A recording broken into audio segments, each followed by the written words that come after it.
Tukwaniriza nnyo ku Bukedde TV 1 yenna gy'osinzira okutulaba olunaku lwakuna ennaku z'omwezi 25 tuli mwezi gwa kutaano omwaka 2023. Nze Sharifa Namuyomba nze n'amawulire agataliko mutuntu ate era tumanye ebitambudde mu ggwanga okuva mu bitundu eby'enjawulo agataliko mutuntu nga tandise ne poliisi n'ekitongole kya URA batandise ekikwekweto ku mmotoka ez'obuyonjo ezibanjibwa omusolo.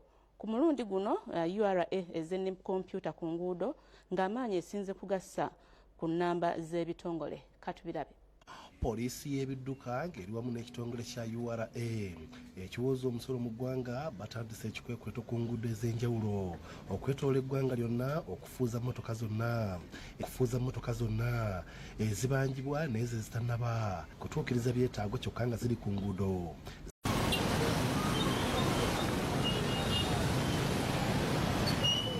Embeera eno ereesewo akalipagano k'ebidduka naddala ku nkulungo ekibuye ne Nateete ng'emmotoka zitambula mpola okusobola okufuuza abalina emisango.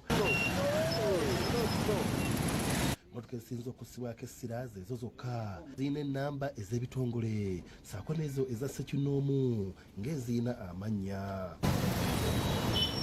Ekikwekweto kino kyalangiriddwa akawungezi k'eggulo nga kyakumala ennaku eziwerako ku nguudo zonna. Nze William Buyondo ku Bukedde TV.